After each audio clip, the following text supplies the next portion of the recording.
The preferences dialog box is where you can fine tune the settings in slope charts. And as with just about everything else in slope charts, it becomes more and more attuned to how you like to do things, how you want things to appear and behave.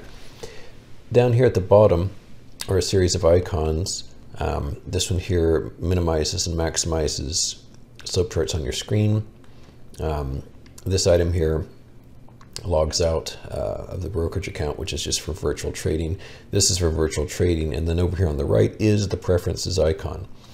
And you click on that, and it presents to you these 6 different tabs, any one of which you can click to fine tune, or if you want to abandon any changes you've made, you can just click on cancel.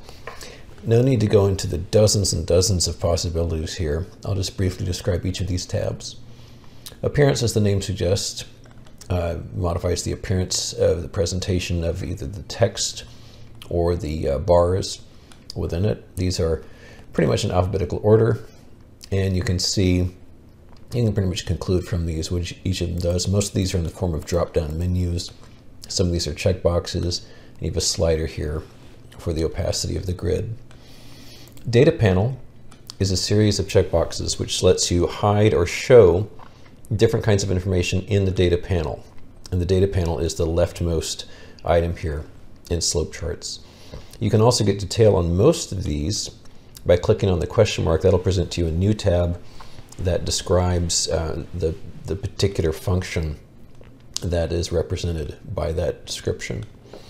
General is kind of a catch-all for things like if you want the charts to auto-refresh, what data period you want to look at, if you want to get pop-ups when a slope alert happens, things of that nature.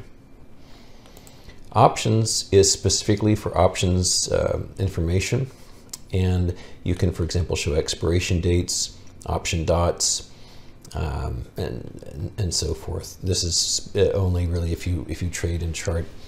Well, it doesn't chart options at all, it charts the underlines, but this helps you see options available for a given underline.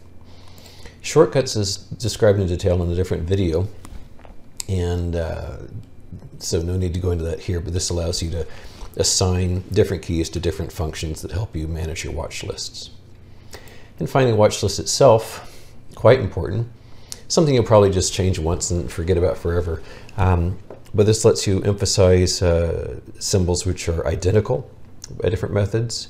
It lets you bring to your attention forthcoming earnings reports and so forth. So each of these has their own specific function. Probably on this, the most useful is the highlight earnings, because that allows you to establish kind of a heads up on when earnings are happening. So I'll just cancel it here and show you kind of a real life example of this. I've set mine to show earnings that are anywhere from 0 to 5 days out. So these are stocks as of this recording in which I have existing positions. And as you can see, CLF here has a 5 following it, which means that in 5 calendar days, there will be earnings announced on that. And down here, RF in 2 days. So this gives you a heads up as to important news coming out for those given items. And that's pretty much all there is to preferences. Just go in there, make your changes, and click OK, and those will stick based upon your account settings until such time as you change them again. Simple as can be.